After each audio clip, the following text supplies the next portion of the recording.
Welcome, everyone, to the 16th episode of the Softlock Podcast. Today, we're going to be talking about the Nintendo Wii. I'm one of your hosts, Jake, and joining me is my co-host, the Luigi to my Mario, the Nunchuck to my Wii Remote, and the Italian to my Meatball. Jonathan, how are you doing today? I am getting off the gray and getting off the white. And monted by the animal, the girl's black knight, and Benito Mussolini, and the blue meanie, and Cowboy Curtis, and Java the G, Robocop, Terminator, Superman, Lopan, every single Power Ranger, Bill Les, President, Theodore Logan, Spock, The Rock, Doc Ock, and Hulk Hogan. I missed one of them. I can't do the Superman Lopan Oh my god, yeah. part. I'm really or bad John at B. that the part. Genie. I used to have it down. I could sing the whole song from start to finish, and you know me, I don't hear the lyrics in music, so that was a big feat for me. Yeah, so I mean it's such a classic. It still holds up. But I've been watching that what is it? It's the Deltarune one. I'll need to show it. I'll need to show it to you. It's the beginning of Deltarune when it's like three heroes, a child of a child of man, a monster, and a prince of the shadows or whatever, and then it cuts into a mashup of Ultimate Showdown, and it shows all the characters, and it's really fucking funny. That's awesome. and it actually kind of goes on unironically hard. Every parody I've ever seen of the Ultimate Showdown might be just as good as the Ultimate Showdown. Because people really like it. They put in the effort. It's got a good beat. It's just got that good. Classic internet. Enough about that. This is the Softlock Podcast. Every couple of weeks, we're going to come straight to your podcast services and YouTube, giving you a deep dive into a specific gaming topic. Like I said, this week we're doing the Nintendo Wii. Next week, we're going to be doing an episode on, I guess, what we're calling deep cut games, just like crazy, weird games that we barely believe even existed in the first place, that we have fever dreams of. That was an idea brought to you by Jonathan. I hope you have some in mind, because I'm going to have to go into the memory banks to find some. I got some. Also, you can find us at SoftlockPod on Instagram, YouTube, and TikTok. Remember, on YouTube, you have to do youtube.com/@SoftlockPod now. A little update for you. We've progressed our Halo plans significantly. Me and Jonathan have already gotten all the way through Halo 2 and Halo 3. Now it's just a matter of editing down the videos and recording the mini-casts for those. So keep an eye on our Instagram for updates on that. Also, just so you know, we are in the process of planning our end of the year / Game Awards stuff for the podcast. So we'd love to hear if you have any suggestions for how we should handle our Game of the Year on the podcast. Obviously, me and Jonathan don't have limitless funds or time, so we haven't played every major game that came out this year. So whatever fun ideas you think we could incorporate with what we did play, that would be excellent.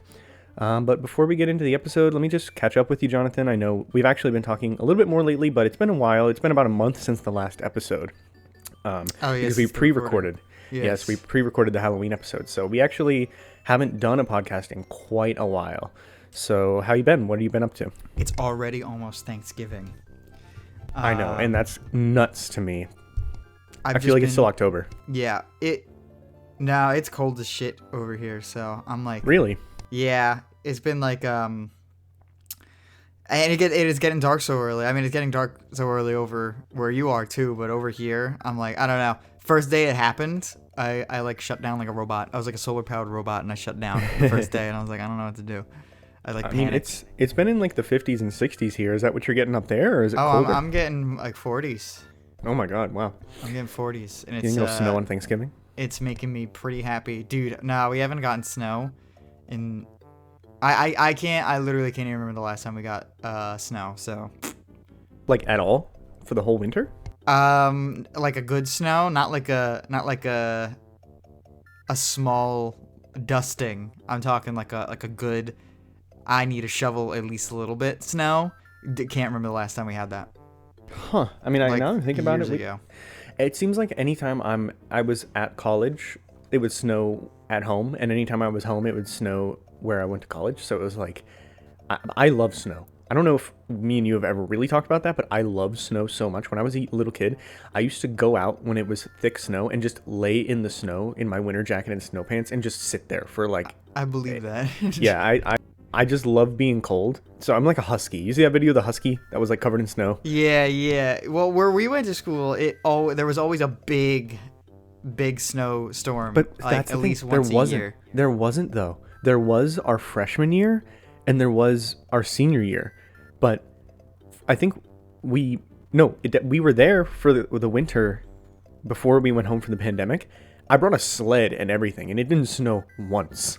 And then the next year, I don't remember if we were home for the pandemic or if it just didn't really snow, but I feel like we only got 2 really good ones. I have a video of junior year of me in the snow. So it definitely did snow. Okay. It wasn't like crazy, but I remember. Oh, you know what it was? I feel like I was home. You're probably home that weekend whenever it snowed out in Philly. Yeah. Yeah. No, I remember every year being some type of snow incident because every year I have one incident of falling and breaking my ass. Jeez. So I remember it. I remember being like, oh yeah, this year I hurt my either I hurt my knees really bad or hurt my ass. Every year it happens, except for last year, the year that just passed, which is really unfortunate because I was. You remember when we were in our apartment and I was like waiting for the first snowfall so I can start playing Mario Sunshine, and the closest we got to it was just like this shitty little like slushy storm. Yeah, it was and it wasn't even like a storm. It was just like nothing. It was nothing. It was sad, truthfully. So yeah. Yeah, me and Sam, one of her friends never really had like a Christmas or like winter celebration growing up. So this year we're going to try and take her through, like we're going to go sledding and we're going to like get hot chocolate and stuff like that. So I'm ready for it to be winter, but it's not winter yet. It's still fall. I couldn't remember the name of fall. It's not even winter until it's like fucking January anyway. Like I know. No, it's winter in December. It is, but it really gets to be winter in January. The cold months, like December is like cold. But the cold months are like the coldest months of the year are January, February. Those shits. Yeah, are how does that make sense? What? That February is like the coldest month of the year, but it's also the month where things start to get warmer. How does that make sense? Okay. March is also pretty cold. I think we're under the impression. Yeah, March is cold as shit. Every fucking year with March. I'm like, I finally learned from my mistakes last year. Every year when March comes around, we have one nice day in March, right? Like March 5th, you'll get one day that's like 55 degrees. And, we've just been in, 20 below for the past 2 months. So 55 feels like fucking fantastic. So you go out without a coat. You're like, this is great. And then the next day is back to like 30 or something like that. And then you freeze your fucking penis off again. And then there's like a breeze. So it like goes down even lower. So, and that's my experience with March every fucking year. And I learned last year. Last year I kept the coat on all the time. I mean, you're skin and bones. For me, as soon as March hits, I'm putting the winter clothes away. And I'm pulling out the shorts. It's still cold in March. It can be a little chilly, but that's what layers are for. You're good. That is true. Well. It is still November. Yes. We're not doing a Thanksgiving episode, but I love Thanksgiving. I think Thanksgiving is an underrated holiday. Like, me and my family doesn't really celebrate. Like, we do. We have the dinner and everything, but like, I don't know. We don't make a big deal out of it or anything, but I love Thanksgiving. I think it's just a good excuse to sit around all day, and it's the one day I can sit around all day and not feel judged. And I love that. That's just Christmas for me. Christmas too, but I feel like for me, first off, for me coming from a split household as well as having like a huge family, Christmas is like a day of obligation. I'm like, I gotta go see this person. I gotta go see this person. I gotta make sure everyone's getting Jake time on Christmas. Whereas Thanksgiving, I can kind of do whatever I want on Thanksgiving, just play some video games or something, and it's awesome. That's more of Thanksgiving for me. Thanksgiving, I'm just kind of like, all right, well, let's just get the food out. Like, I don't really get the Thanksgiving hype. So, what's your favorite Thanksgiving food? I omit from this question. You omit from this question? Yes, why is that? Why is that? You know the answer. You know the answer. Well, you want me to bait you into revealing your secrets to the podcast? All of our close friends know the answer. We've had the argument several times.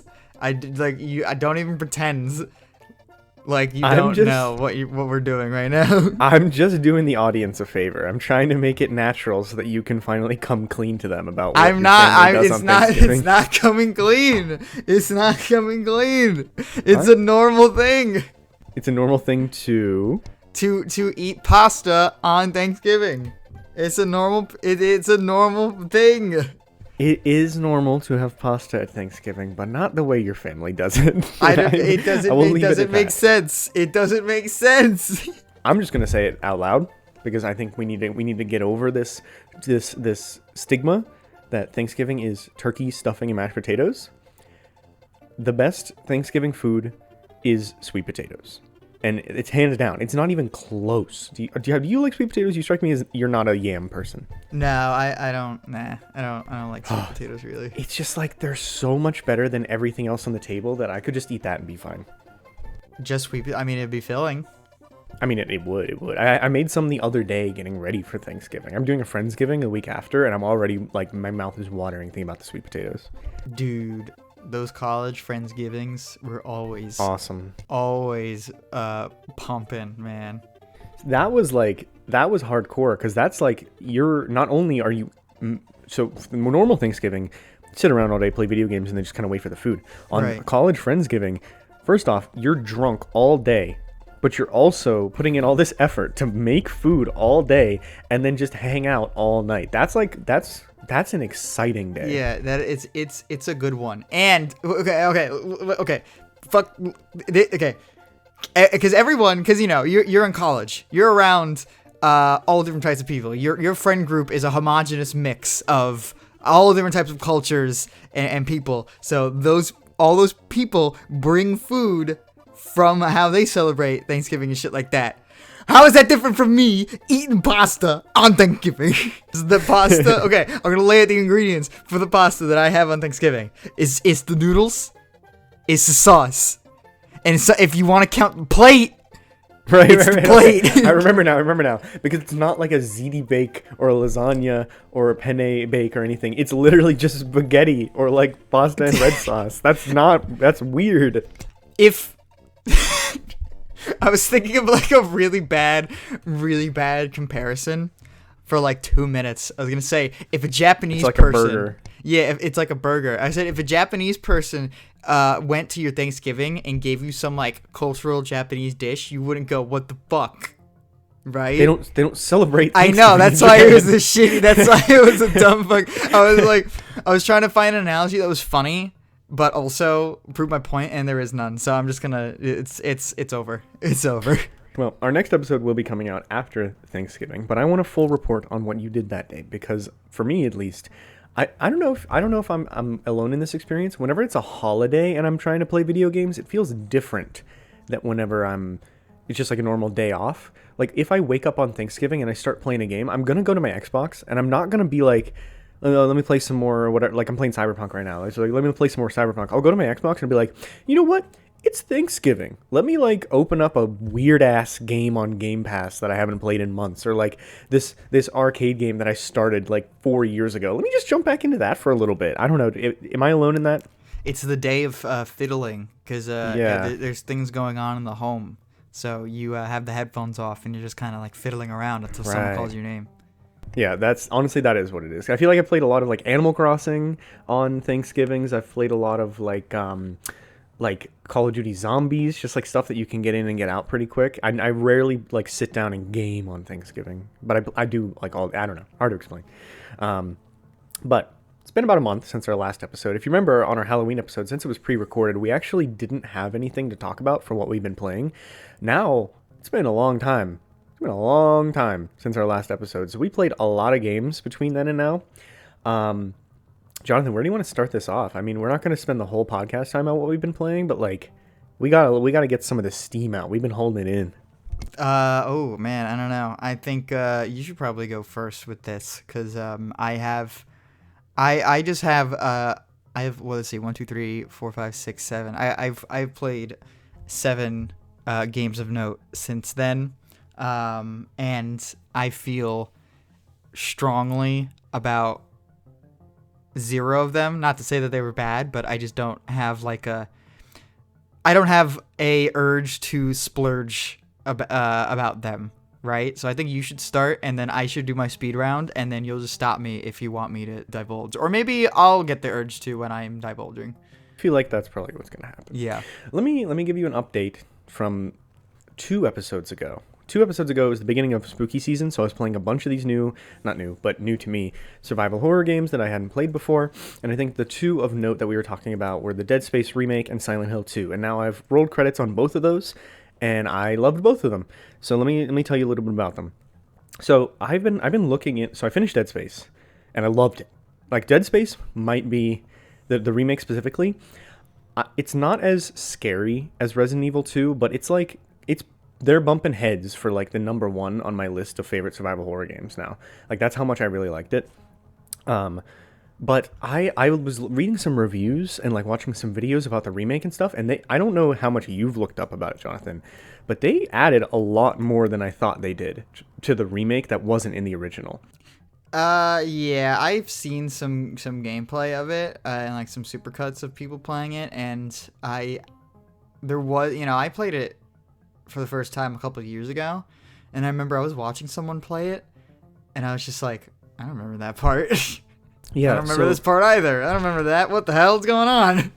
But these things, they baked them in so seamlessly that as someone who had no frame of reference for the original, I literally can't imagine what the game would be like without them.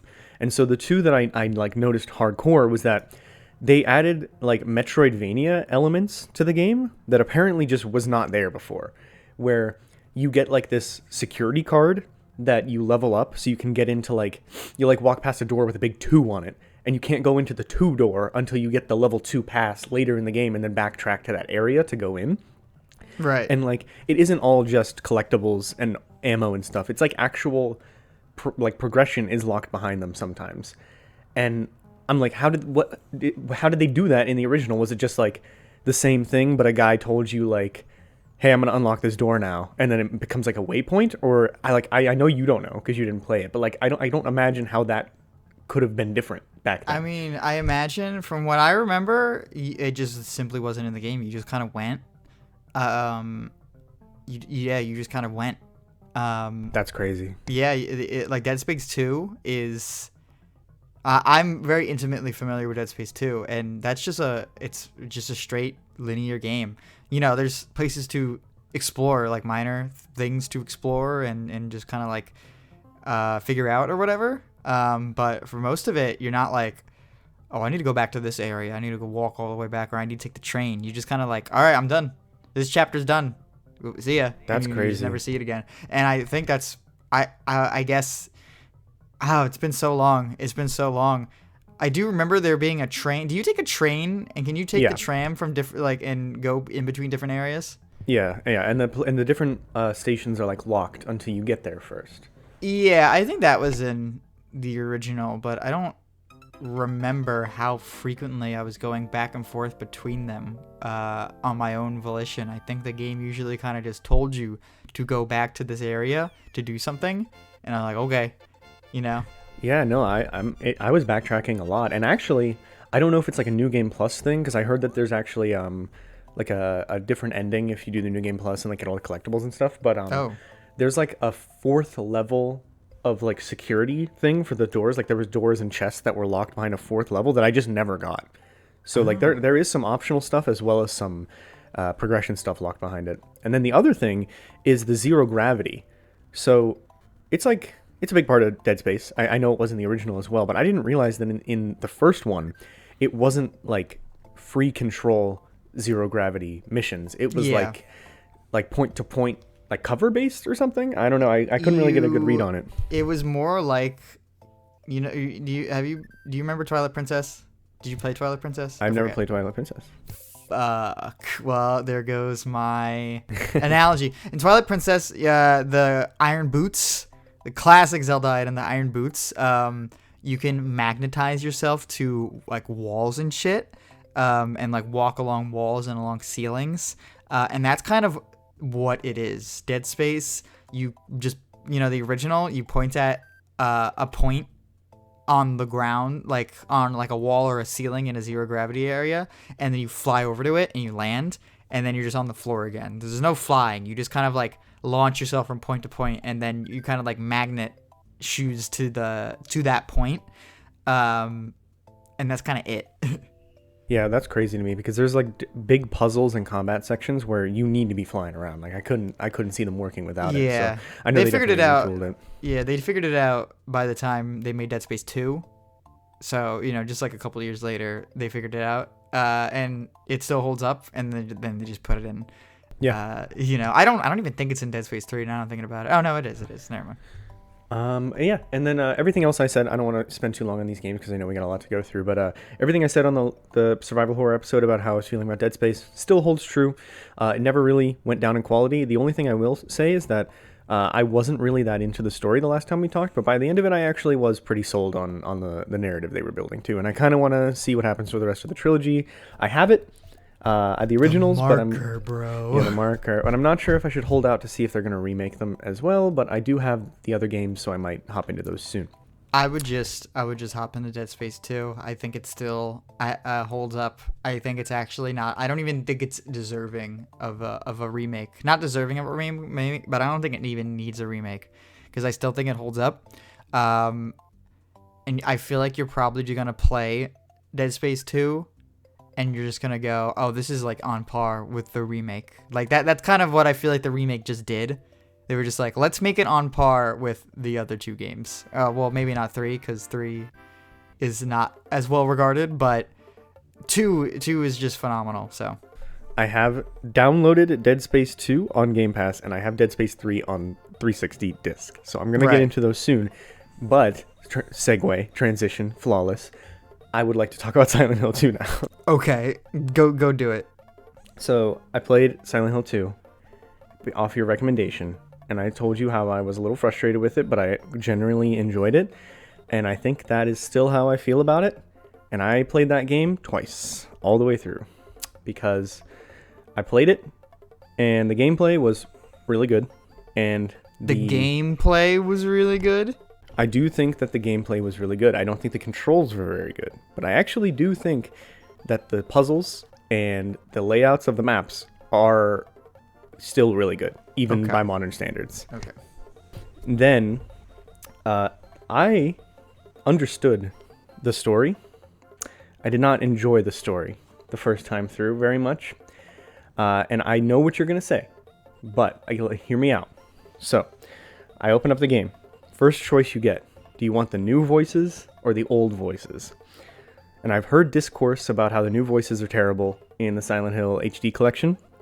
So I was like, you know what? Let me look it up. Looked it up, found one article and one Reddit thread of people saying, the new voices really aren't that bad. And I was like, okay, sure. And then I started with the new voices. And then I played the whole game that way. And it was that bad. It was that bad. Dude, how can you sit there and eat pizza? But here's what I'm going to say, and I'm probably going to upset some people with this. So I played in the original voices again because the story just did not hit for me. Like, I understood what they were doing. I got the themes, and I got, like, the literal narrative. And it did, like, I did feel like, oh, that's kind of sad at the end. But it just didn't hit the way I thought it should have. So I played through with the original voices because I looked it up some more, and everyone's like, oh, like the original voices, they're supposed to be awkward because they're like Lynchian, like David Lynch style, like it's supposed to be weird and crazy. And listen, I've studied a few episodes of Twin Peaks. I've seen the Twin Peaks movie, seen Eraserhead. Like I know the Lynchian style enough, and this just isn't that. The original voices, and people defend them to the ends of the earth. For my money, it's just not what they think it is. I don't know how you feel about it. I know you like it a lot. I don't get it. I only have 2 points to that. One of them is that I do think that the voice acting is not like traditionally good. It's not like high quality voice acting. It's stilted. It's odd. It's just weird overall, but I enjoy that because I really love the surrealness of the entire like Silent Hill 2. Silent Hill 2 specifically is just like just so surreal. Silent Hill 3 and all the other ones are kind of still like grounded in reality, but Silent Hill 2, it's just like from the very beginning, it's just like, what the fuck is going on? Are we in a dream world? Or, James just sees all these monsters and he just goes, I don't give a shit. I need to go find my wife. Like, he's not even really upset that much. So I like the voices a lot because it just adds to this, like, dreamlike atmosphere that they've kind of created. The second thing I was going to talk about, story didn't hit. I told you to be really depressed when you played it. And so to that note, so I played the game the first time through, and I didn't quite get it. Like, I got it, but I didn't get it. So then I did a little bit of thinking in the shower, and then I like read a couple articles about it, and then I like got it. And I was like, you know what? Like, I the themes they're going for, I really do love. And then that day, I had like the worst anxiety day of my life. And I don't know if it was game related or if it was a coincidence. But Maria and Mary, that voice actress was phenomenal. And so for that reason, I would say that the old voices are definitely the better choice, just for the ending letter read from Mary. That's what really got me when I did the old letter read, and I like finished the game and I just sat in bed because I finished it late at night, and then I just sat in bed and I was just like, oh man, this is fucked up. Yeah, so game really good. I'm gonna have to sit with it for a while before I like come back to and start thinking about it again, because I think it might have just been one of those situations where it was overhyped as a classic that everyone should love. But yeah, that was my experience with Silent Hill 2. I did play some new Nintendo games, but I want to hear from you first. So why don't you let people know what you've been playing a little bit, and then we'll see how much time we have to come back to what I've been playing. I'm gonna do speed round real fucking quick. All right, I've played 7 games, all of which I have opinions for. Let's start out in no particular order of when I completed them. Armored Core 6. I know this is a speed round, but I do want to talk about that one. Okay, Armored Core 6. I do love that game. Good. Metroid Zero Mission Oh my is God. good. Lego Star Wars, The Skywalker Saga, fine. Alan Wake, amazing. Rondo of Blood, good. Mario 2, Mario World, great. That's the speed round. So, tell me about Armored Core 6, because you remember I did talk about that on the podcast before, and I my feelings still stand on that. How do you feel about the game? Yeah, it's pretty good, and that's honestly the best I can say about it. Really? It's one of those games where the more I think about it, the more I'm like, what was going on here? Why did they make these bizarre decisions? Like what? What are you talking about? So I think that the first thing that kind of struck me is that the narrative, I do think, is and this is kind of saying something. The narrative is the weakest of any FromSoft game I've played. And FromSoft is not known for its, rock solid narratives, considering that most of them are just kind of disjointed and segmented through random cutscenes and missable dialogue and item descriptions. Most of the story is in the beginning cutscene of the game. So Armored Core 6 I had a really hard time getting into the narrative mainly because there's no faces, there's no people. Everyone is a voicemail or a symbol in a robot, right? And they all have code names. I don't know any of their names. I'm gonna list you. Remember my boy Rusty? I remember Rusty, and I remember he shows up at the end, and he goes, "We're gonna do this, partner." And I was looking at him, and I was like, "Oh shit, Rusty's here." And then I thought about it, like, who the fuck is Rusty? Like, I know I did missions with him, but I did missions with like 7 other guys in mechs. So I don't know who you're working for, which corporation you're working for. Are you the Liberation Front? Are you independent? I don't know who the fuck you are, but I know that you're supposed to be cool, so I guess that's fine, I guess. These are the characters that I remembered. Walter, Avery, Carla. Love Carla. Michigan. Don't remember. And Michigan is the army guy that he's the guns. All right, gun 14. And that's the only reason why I remember him, because he talked all weird, and he was all like gung ho. Only reason why I remember him. Everyone else, I just don't. Iguaza, this guy, that guy. I'm like, I have no fucking clue who you are. I don't know who you're working for. Most of the story for the first 4 chapters until you get to the Coral Convergence. You are just a mercenary, just accepting missions from every organization, every corporation that's on Rubicon. You're just accepting missions from. There's like, we need you to go and blow up this because this will happen. And you just go, okay. And then that happens. And then that's it. And then the next mission, you get called from like the organization you just blew up. And then they're like, they just blew up our shit. We need you to go blow up their shit. And you're like, all right.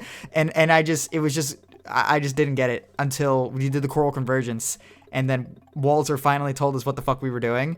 And I was like, okay, I guess now I know what's going on, instead of fighting for these like faceless corporations that I'm just like, what, fine, you know? Those reasons are why I think it's the weakest narrative, because you're just like some person until the very end. I was just like, why wasn't the whole game the Coral Convergence, you know? Yeah.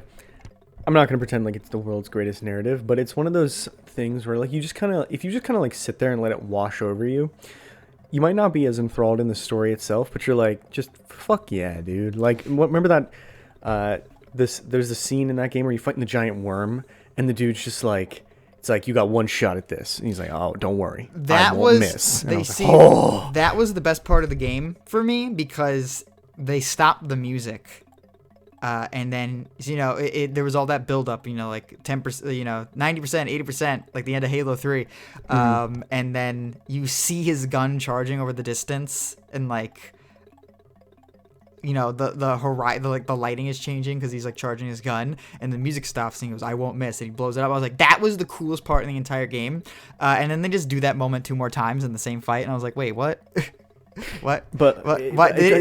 Just because they stopped the music is why I was like, okay, you didn't have to stop the music the next two times, because you're kind of taking away the significance of like is it gonna work? Is it gonna work? Is he gonna miss? Oh, he didn't fucking miss, you know?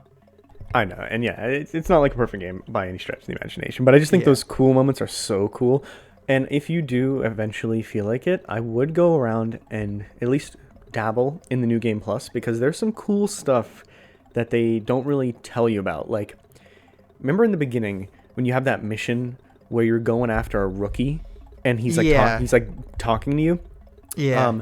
That mission plays out differently in New Game Plus, and there's also some unique missions that are like sabotaging or going back on things that you did in the original playthrough that don't necessarily change the story, but could get you a different ending if you do it right. See, that's another thing. That's why I was kind of hoping that, because I read that, I was like, oh, that's kind of cool. And then, but the game doesn't tell you about that.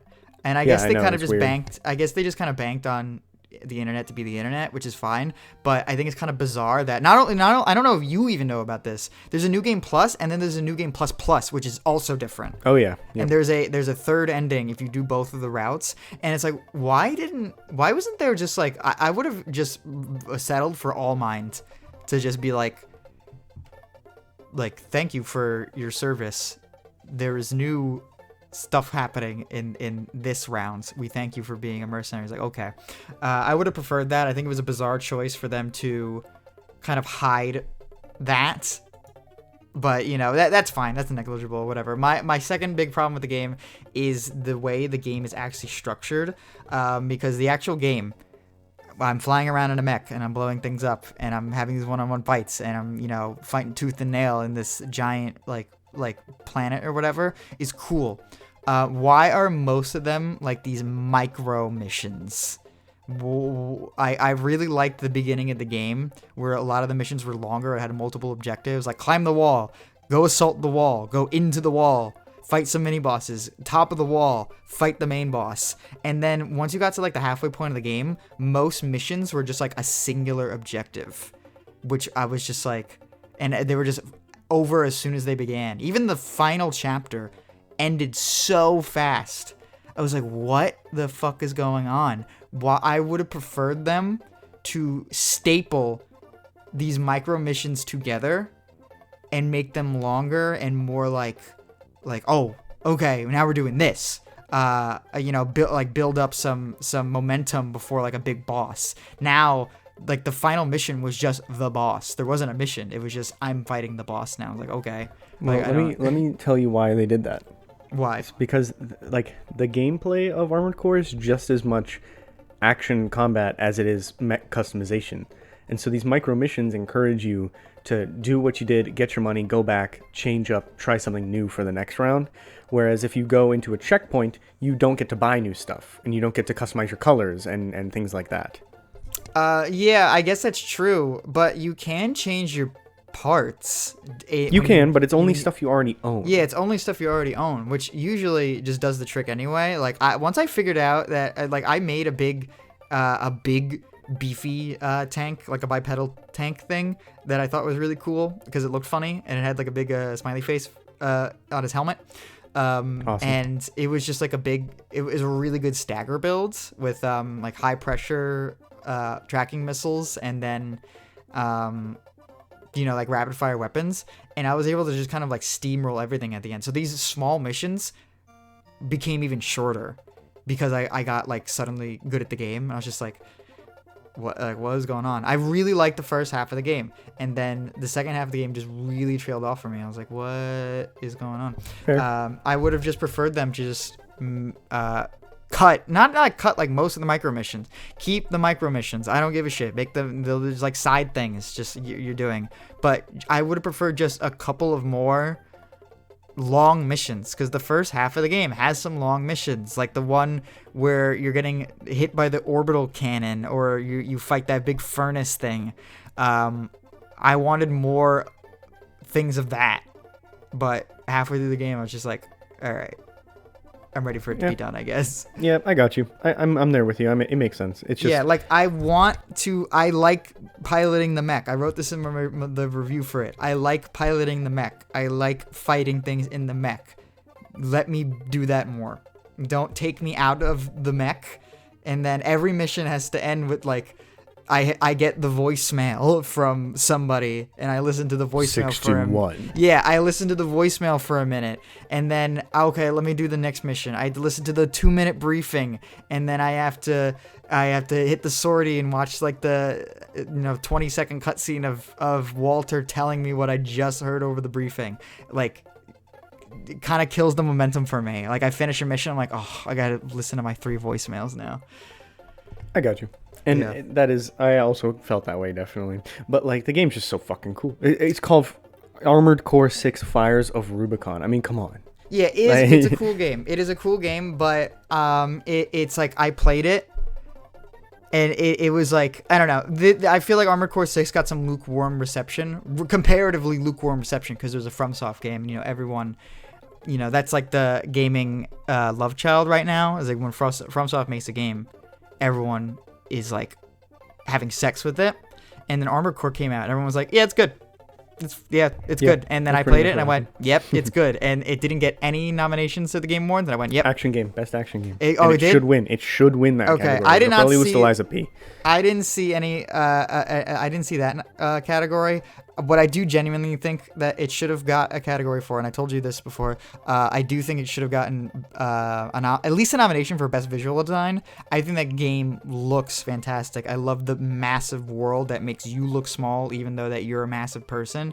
And I spent so much time just like walking around these environments, imagining little people running around. Yeah, that's awesome. So and especially like the design of like the coral and all that. It's awesome. Yeah, it's good. It's good. So what else did you play that you want to talk about? Oh man. Okay. You know what? I'll give you an even split. I'll let you make the decision, and you can leave it up to a coin toss if you want. I got Lego Star Wars or Alan Wake. Both of them were very bizarre for me to experience myself. I love Lego Star Wars, but I have been incredibly interested in Alan Wake 2 as of late because of how everyone's talking about it, and I know next to nothing about the original Alan Wake other than I've played the opening 3 hours of it, and after that I don't know anything. So I'd love to hear you talk about that game. That's really funny that you say that, because the first 3 hours of it I was like, what the fuck is this? That's kind of where I was at. I don't remember the last game that I played where I did such a 180 on my opinion of it. The first, like, maybe not 3 hours, that's a lot. Like, probably like the first episode, which is decent. Like, there's 5 episodes in the game. Maybe the first episode and a half, I was playing it, and it was just so weird. Like Alan's always talking to himself, and he's really like a little pretentious almost.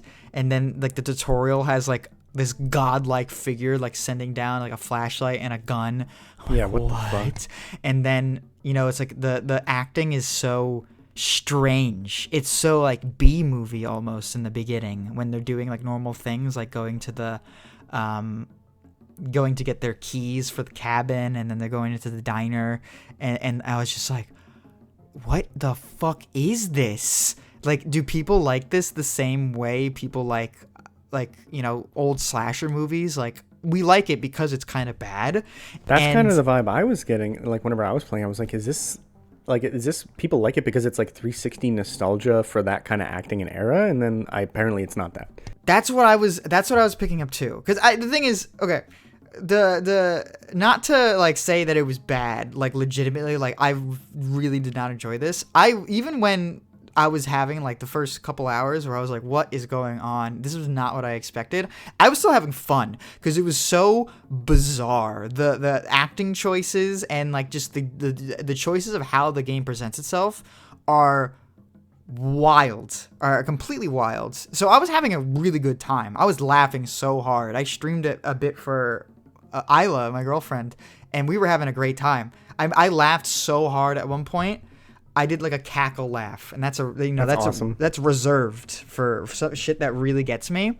And then something happens, like I don't know. A certain point of the game happens where I like got it, and I just suddenly began to legitimately love it, and I finished it, and I legitimately, I get it. I completely get it. I'm Danny DeVito in the that one thing, and he's crying. He's like, I get it. Oh, yeah. I finally get it. I don't know. And I really don't know when that point was, but the thing is about Alan Wake is that it just keeps adding. It keeps going. It's not like this is really weird, and I don't really know how they're going to go about this and resolve it. They just keep adding more and more stuff. And it gets so like deep and interesting. And a part of it is kind of like this, what is going on? Like, that's kind of part of the narrative. Like, what the fuck is going on? What is happening? I need to figure this out is part of the narrative. And it went from me being like, this is ridiculous, to I'm legitimately invested. The acting suddenly, I'll need to do a comparison from the beginning to the end, but suddenly the acting became like really good. And I was super on board with the characters, and I was super invested. And I was just like, what the fuck happened? And I legitimately can't tell you like what moment hit that for me. Like, it just kind of like progressively happened until I made the realization that I was genuinely like, I can't put this down. You might just have to play it. You might just have to play it. Because it was magical. And you always hear about Alan Wake. I feel like you hear about Alan Wake, but it's kind of like a weird indie band. Like, oh, I know about them, but I don't listen to them. And I feel like a lot of people like know about that indie band, but they don't listen to them. And now I finally listened to them, and I was like, oh. I think it's like Weezer. It's like Weezer. Everyone fucking flames Weezer, and then you listen to Weezer, and you're like, hold on, this is pretty good. Maybe it's like the first EP from a band that then went on to be like a big pop sensation with like Control. And now Alan Wake 2, and you're like, that's like it wasn't their first thing, the Max Payne, but like this was their first foray into like that style of game. Right. And then another thing is that the gameplay isn't like good. It's like, it's serviceable. It is like, I am playing the game for the story, and then the gameplay is just there to sometimes give me like a rush of dopamine, and like it, it's not great, but it's perfectly serviceable, and it's like satisfying, and that's fine. But I couldn't put the game down. I could not put this fucking game down. Throughout like most of my time playing it. I really liked it that much, and I couldn't believe it. Did you play the remaster or the original? I played the original. I had it sitting in my Steam library for like the longest time. So I know that they did a remaster. I don't know what work they did for it. I don't know if they made it better, if they made it worse. Zero clue. I played the original. I'm glad I did that because I just felt good about it from beginning to end. And Yeah. You can probably get the original if they're even still selling it. You probably get the original for like fucking like what, $15 on Steam or something like that. You can run it. You can certainly run it. I remember it always being really associated with 360 for some reason. Was it like not on PlayStation or something? Oh, dude. Oh, fuck. This will probably be the last thing, like big thing I'll talk about it with it. There's branding. There's like in-game branding. Whoa. And they must have been like sponsored. It must have been, this is like Xbox big thing, because there's like 3 big brands in the game. One of them is Microsoft. You see like there's like a car in the beginning of the game that has like the Microsoft logo on like the the touch screen. There's like a car. Like the car that Alan and his wife drive in on into like the town. There's a Microsoft logo on like the little display screen, which I didn't know they were making cars with display screens in 2010, but I guess they were. But I'm pretty sure Microsoft was there. And there's like, you can find like collectible 360 games and shit like that out in the world, and there's like an Xbox like prop and shit like that. So it is definitely is like a Microsoft property. Awesome. Yeah, I looked it up. It was a 360 and PC exclusive. Yeah. But the more bizarre thing is that there is, I believe, Energizer sponsored them. Like the battery? So all the batteries in the game, because you need I don't know if you remember this, but you get for the flashlight, right? Yeah. Your resource for the flashlight is batteries, so you can stun the enemies. All those batteries are like Energizer, I believe. You might want to look that up for me, but I think it's like Energizer or Duracell or some shit like that. And they're all Energizer brands like packages. It's really fucking funny. And the phone that Alan uses is Verizon, and a lot of the time, if there's like a cutscene and there's a shot of the phone, they will have the Verizon logo, or it'll use like Verizon GPS or some shit like that. They even name drop fucking TiVo. Midway through the game, Alan wakes up or something like that, and he's like, it's like a flashback. And he's like, I need to see my interview on TV. I hope the TiVo recorded it. And I was like, what is this? What is happening? That's awesome. It was great. And something really funny about the battery sponsorship is that when the DLCs came out, I guess their contract expired or some shit like that, because all the other sponsorships are like present in the game, but the batteries changed from like Energizer brand to like the town local brands, and it's really fucking funny. It is awesome. Really funny. Alan Wake is the type of game where you play it and you're like, this is funny because it's so ridiculous. Even if it's not necessarily good, I'm having a good time. And then it you fall in love with it. I don't know. It just like it nags you so much that I've fallen in love with it. It was great. It was fantastic. Cool. All right, last thing before we jump into topic of the show, I want to know: have you played Control? Nah. And you're not interested at all? No, not really. Control, Quantum Break they just never seemed interesting to me, so I never even looked them up. All right, because I played a bit of Control, and I think the gameplay is really fun, and the story is just crazy weird. Yeah. But they do have that. They have an Alan Wake DLC, is why I was bringing it up. Yeah. I wasn't sure if you ever went through that, and if it had any context or anything. But yeah, that second one looking pretty good. I mean, maybe I'll like touch upon it, but from what I can tell, a lot of the post Alan Wake, pre Alan Wake 2 content of Alan Wake is like either non-canon or ignorable. So I was like, I don't know, maybe I'll look into it and see what happens, but I'm not like, I'm not fiending for it. All right. Well, console that was out the same time as Alan Wake came out was the Nintendo Wii. Whoa. And that is what we're going to be talking about today. That was a good transition. Thank you. I was looking at, did you know that the PS3 came out a year after the 360? I didn't know that until today. That's crazy. Wow, that's interesting, actually. Came out in the same week as the Wii.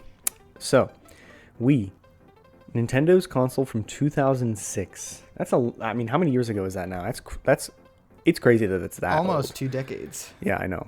I'm blown away that it's that old, because it's like almost technically retro, whatever that means. But like it could be, you could imagine seeing like the Nintendo put out like a Wii Mini and it wouldn't be that weird. It would be a little weird. No, well, I'm still waiting for the GameCube Mini. I'm waiting for the N64 Mini. The only problem is that Nintendo is gonna make it in short supply, and then because the game collecting as a hobby has been ruined, as we know. So that shit's gonna be rare as hell. Yeah, I don't think they're ever gonna make another Mini, unfortunately, but I guess never say never. But fucking Final Fantasy Pixel Remaster sold out within like 2 microseconds. $1 million. Yeah, ridiculous, man. All right, so go. Yeah, so the Nintendo and their consoles and everything, they're always like super protective of it. But that's why I think the Wii was so special, is that this was like, let's be honest, we all know the Wii is just a GameCube with a different form factor and motion controls. But it's what they did with the idea of the Wii that I think was really special. I mean, we were children when the Wii came out. So the way that a lot of people online talk about the N64 or even the GameCube, for us, that was like the Wii. Because I know your story's a little bit different because you had a GameCube later than normal, but even then, like, the Wii was around. The Wii was in the public consciousness because, you want to know why? Because the Wii was on the news. That's how big the Wii was. The Wii, I'm pretty sure, is the most, most popular console ever. I think it was, or the most successful sales-wise console ever made. I do believe it's been outsold now, just because gaming by the Switch, right? Definitely by the Switch, but I believe also from like the PS5, if I'm not mistaken. Let me look it up. Oh, really? Because the thing is, gaming is just so much bigger now than when the Wii came out, and I think honestly, a lot of that is due in part to the Wii's success, like jettisoning games into the public consciousness. Yeah, because now you can get, like, it was a novelty. Like, it was a game console, but it was also, like, half a novelty of, like, everyone grabbing this remote controller that kind of looks like a TV remote, and then you point it at the TV, and then you can do things on the remote. Yeah, and then, you can do things. Here, I got from Statista.com, which I always see pop up, and I don't know if they're ever reputable or not, but I choose to believe they are. We see the Wii has been outsold by the PS4, the Game Boy, the Nintendo Switch, the Nintendo DS, and the PS2. What? Really? I mean, PS2, I think the PS2 was the best-selling console for a long time because it was also a DVD player. Right. In the back in time when DVD player, it was like the same price as a regular DVD player, if not just like a little bit more. And then the DS, it was so much cheaper. Everyone had one. Yeah, wait, here's the question, though. Well, I don't know if this will matter, because I guess they're combining all the sales of every version of the DS, I suppose. Yeah. Like DS, DS Lite, DSi. Probably, 3DS is probably considered something else, though. Yeah, the 3DS is separate, but... Yeah. So the Wii, it doesn't matter how much it's sold. We all, like, everyone knows about the Wii. I think more people have seen a Wii than have seen a PlayStation 4. You know what I mean? Right. First off, because the Wii was the party game machine I think the Wii might be the best console for party games until the Switch came out. The Wii U is existing, but so like people, you knew someone that had a Wii. Why don't we start this with just tell me, like, what's your experience with the Wii itself before we get into like what we think it did for gaming and what it made, like, its mark on the world. Well, I remember in like 2006, where my brother was like telling our parents, that he wanted the Wii, and I didn't know what that meant. I didn't know how it was spelled, so I thought it was he was referring to that Flash game on Cartoon Network, for Foster's Home for Imaginary Friends. With cheese. Is that one like moment from that one episode where they have with cheese, where they get him in like this cart, this soapbox cart or some shit like that, and they put him in it, and they're gonna roll him down a hill, but he's going too fast, so they have to like slowly kind of break him down the hill, so he's having fun, and that was the whole game, and it was called Wii, and I thought that's what it was. So Greatest Flash game of all time. Hit and one I button. didn't. Yeah, you hit one button. I don't even know what button you hit. And I remember being like, see, I didn't ask questions when I was younger. I was like, if people just said shit around me, and I was like, all right, yeah. So for a really long time, I was like, okay, until Christmas Day, 2006, when he busted out the Wii, and I was just like, oh, I don't know what that is. It's like a weird toy. Yeah. I mean, he was so excited, and I was just sitting there, and then he hooked it up, and I don't remember what he did. He probably hooked up Wii Sports, and then we like shit our pants or something like that. But yeah, we had that for a while, and then that was in the family room for a while, and then eventually he took it into his room, and then I got the GameCube, and we all know that the Wii was a money printing machine for Nintendo. Everyone had a fucking Wii. I'm visiting family members or whatever, and I'm in their home, and 30 plus year old people, and they just have a Wii just sitting in their like TV like center or some shit like that. And they're just like, yeah, we bought this a long time ago. We just keep it like that. Like I feel like a fourth of the houses in America just have a Wii somewhere near their TV. Yep. It doesn't even have to be hooked up. It's just there. And it probably paved the way for the worst years of gaming. Probably not ever, but for me. Okay. What happened? Because the Wii, as we all know, has so much shit on it. Just like probably the lowest effort shovelware type games on it, like licensed cheap games made for kids and families to just see at like Toys R Us and be like, oh, all right, and grab it. And then it made companies like Microsoft and Sony to release the PlayStation Move and the Kinect. And the Kinect was something that I got later down the line because of the Wii, and it was horrible. Yeah. Kinect, big swing and a miss. We should do an episode on the Kinect one day. I would rather like seize up in my chair for 5 minutes, honestly. I'm looking at my copy of Kinect Adventures right now, right next to my giant library of Wii games, and I'm like, what could I got rid of my Kinect. I only had one game for the Kinect Adventures. And everyone had it. It was awesome. Yeah, and I did not get any other game for the Kinect because they all fucking sucked. And they didn't look good, and I was just like, I'm not doing that shit. So the only value I got, I didn't get any value out of the Kinect. I actually got a net loss out of the Kinect because it ruined my experience with Alien Isolation. So what the fuck what did I get it for? But what did you get out of the Wii? What I get out of the Wii, I'll look through like 8,000 games right now, and I'll pick at least 4 of them that were good. I got Mario Galaxy 2, New Super Mario Brothers, Donkey Kong Country Returns, Super Paper Mario. When did these, like, okay. So you say that the Wii was like, it paved the way for the worst years in gaming for you. When did you start to use the Wii regularly? When did I start? Oh, man. Oh, I don't know. I have zero clue. So you went from having the GameCube, like, what was your experience with the Wii? You know what I mean? Like, you moved on, either your brother started letting you use the Wii, or it was a hand-me-down. Like, what happened? Did you ever actually, like, were you ever a Wii kid, ever? No, I genuinely was not a Wii kid because the games that I spent more time probably playing my other consoles than the Wii because I didn't really love the motion controls when I was younger. I just kind of liked using the controller. So if a game used just the controller, that was cool. But if there was a game that like strictly used the motion controls, I wasn't like fucking with it that much as a kid.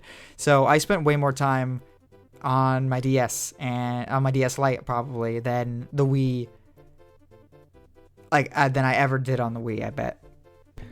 Did you ever have like Wii games like that you like weren't just shovelware?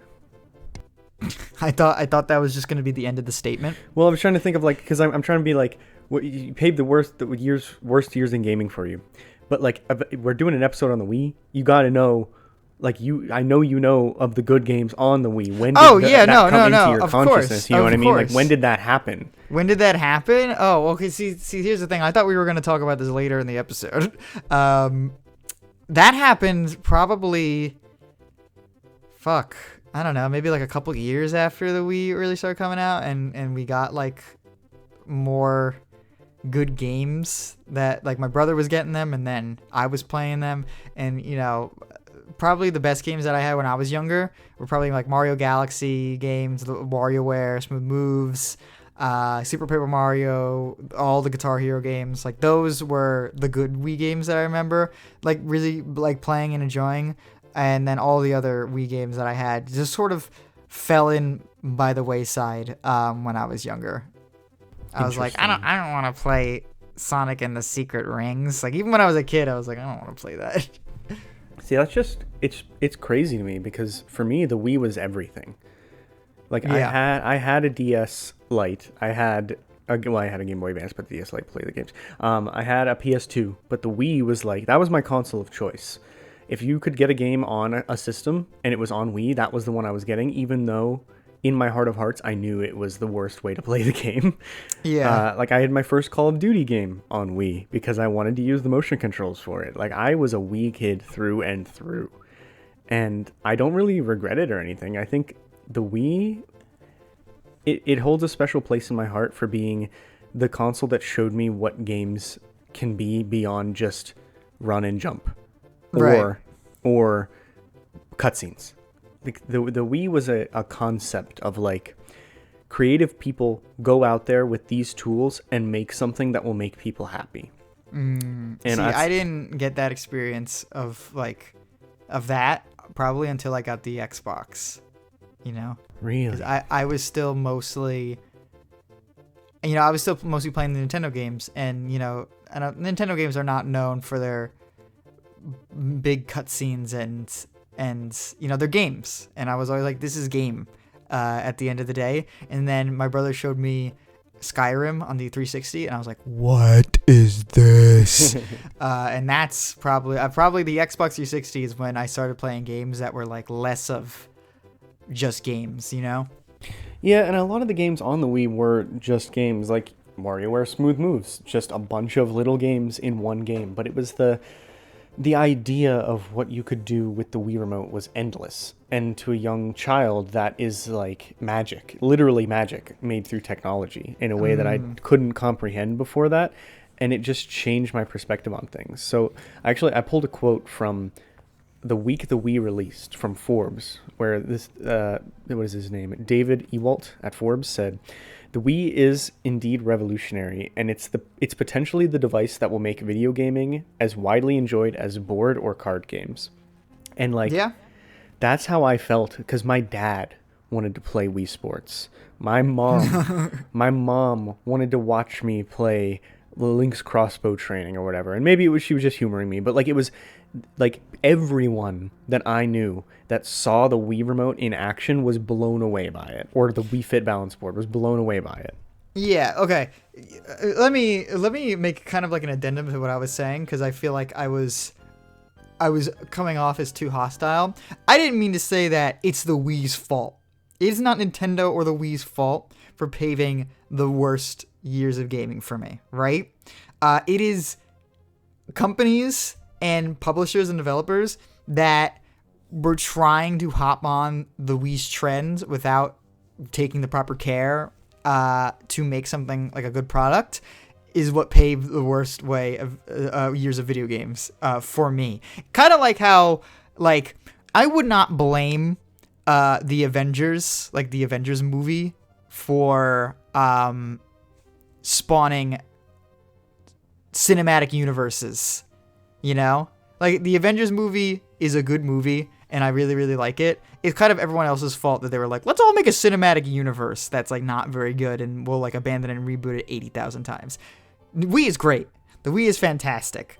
But so many people were misusing its power, Fair, and I did play my fair share of dog shit licensed games on the Wii. So many. And like it was bargain bin stuff. I'm looking at my collection right now. I have like the Nerf N Strike game, it came with a peripheral where you put the Wii remote into a Nerf gun shell, and it was just a on rail shooter that was really not that good. Right. Yeah. Or like boom blocks and stuff like that, which I know people do like boom blocks. Or like any of like the SpongeBob games or like Nickelodeon games on Wii that it was just like or the game, the Avatar game, You know what I'm talking about? No. Avatar: The Last Airbender, that game that always gets shit for being like a 10-second platinum trophy or like 1,000 point on 360 because you could get all the achievements in like the tutorial or something. That game was on Wii, but they shoehorned in motion controls into the bending. So you had to do specific motions to do water bending or earth bending or whatever, and it just never fucking worked. Yeah, it didn't fucking work. It never worked, and these things never worked, but it was still like, in a way, the idea of a SpongeBob game where you bowl. It's just Wii bowling. This is a bad example. Where you do the mini game where you're like shaking up a soda can, or like you're plucking kelp out of the ground or whatever. Even if it didn't work perfectly, it was so novel that I just put on blinders. I was like, I'm a child. I'm watching SpongeBob. Are you referring to Lights, Camera, Pants or some shit? Yeah, Lights, Camera, Pants, and what was it called? The spiritual sequel to Battle for Bikini Bottom that wasn't really that good. I do know what you're talking about. Plankton was big, and that was like the thing. Oh, I don't remember. Never mind. Yeah, I don't know. Yeah, here's the thing. I'm looking at my Wii collection right now, and I purged most of the shitty games that I've had. You know. Oh, me too. Yeah, so I'm like, now I feel great about like my Wii collection. I'm like, these are good games. I like it. Like, I'm looking at Punch Out. I got I don't know if Radiant Dawn is good, but I got Radiant Dawn. I think people like it. Yeah, I have oh man, Order Up. Fucking love Order Up. Like I got plenty of great games. Like I have mostly good games. New Super Mario and shit like that. But when I was younger, I do remember like so many games. I like my stack of Wii games. I was just looking at them, just being like, I got nothing to play, man. I think I must have gotten and then resold so many games to GameStop that I probably kept that GameStop open in my hometown. Because if you remember, Wii games were cheaper than other games at the time. Yeah. They were yeah, well, they were like $45 to $50. Some of them even as low as $40 if they, I think WarioWare might have been $40. And so you could get a lot more of them with your gift card. Your mileage would go much further on the Wii. Because the games weren't as graphically intensive. It didn't take as much time to design as well. The only thing that would take time is trying to make the motion controls right, and that was the thing that took forever, which is why so many of the really good first-party Nintendo games are so allotted, because they actually use the motion controls well enough in the case of like Skyward Sword and stuff like that. Ooh, I have a statement about that. Okay. I thought you were gonna finish your statement. Okay. I was just saying, those games, there are a lot of first-party Nintendo games on Wii. People don't really think about it because there are so many more on their other platforms, if that makes sense. Right. Like they made a lot of first-party titles, but the Wii, I genuinely think it was hard for them to develop for because they wanted to make it right and make it good. So it feels like the library of Wii games is a little bit barren, but when you really start to pick it apart and look at it, it's quite substantial for what they did at the time. But what's your beef with Skyward Sword? Oh, I don't have beef with Skyward Sword. I was gonna say I love Skyward Sword. When I was younger, it was like I never had the issue of well, no, the first time I played Skyward Sword, I think I was like, what is this? This isn't really working the way I want it to. And then maybe when I was like 14 or 15, I was replaying it, and I was like, I need to set this up properly. So I looked up like the proper way, because I just had like the shittiest like Wii setup, I guess, at the time. So I just set the bar properly, and I like had my calibration, stuff like that. And I read some like things online about how you should go about like playing Skyward Sword and like also just operating the motion controls in general, and it works like butter. It's great. It's great. Yeah, I honestly, I like the motion controls in Skyward Sword from what I did play. I didn't play much of that game, but it's like, it did not work. It's just the fact that like you had to use it, I think was a big point of contention for people with games like Mario Party 8. There's no option to play that game with controllers. All of those mini games are motion controlled, so people who really love Mario Party were either forced to go back and replay their GameCube ones or play the one with motion controls. There was no option for them. Or like trying to think of other games that had this problem, but and not problem per se, but like feature, like the Poke Park games. Have you ever played those? No, I never did. It's basically just like a adventure game, kind of, with light puzzle solving elements, but there is a lot of situations in that game where you have to use motion controls, and it's like it's for kids, so it's fine. But if you made that like a Zelda game, Skyward Sword, now you have to use it, and you're like, that's a gimmick. I don't want gimmicks in my games. But as a child, it did its job perfectly for me, at least. Right. See, I'm a little bit of the opposite. Now, when I was a kid, I was like, I don't want this gimmick. I just want to sit and play my goddamn game. And now I'm like, ooh, a little gimmick? Yeah, like I've been playing the new WarioWare Move It on Switch, and I'm like, God, I can't believe games don't use motion controls like they used to. I know it's a lot of people don't like them, so that's why a lot of companies tend to stray away from them. But like the DualSense on PS5, for example, has excellent motion tracking and gyroscope and accelerometer controls. I've played one game on the PS5 that even used it, let alone made it its main thing. Where the Wii, I'm telling you, if you make your design ethos of a game starting with a cool idea for motion controls, you can make a really good game. You just have to have the customer buy-in. You know what I mean? Oh, dude, this reminds me of. Do you remember that? Do you remember that Kinect mech game? No, I don't think I do. There was a game on Kinect where it was a mech game, and it was like they made it super, super complicated, as if you were piloting like a real fucking mech. And that's just reminding. That's like the opposite of what the kind of the Wii did, because the Wii also, have you ever gave an old person a controller and they're looking at it as if they're holding an alien baby? They just don't know what to do, and they press.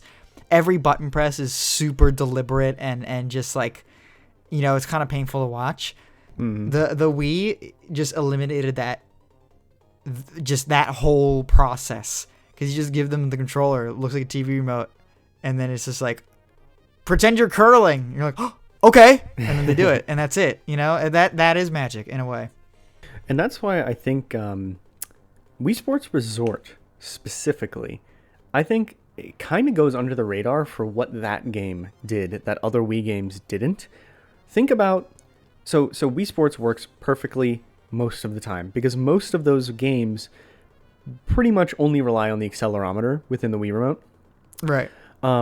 Think about, again, WarioWare Smooth Moves. How many of those mini games for, let's say, an older person, or even just a person who doesn't play a lot of games or game with motion controls? A lot of those mini games just make sense. It says like push, so you push the Wii remote out in front of you, or jump, so you jump. But there are a decent handful of mini games in that game that rely on you pointing at something and using the sensor bar.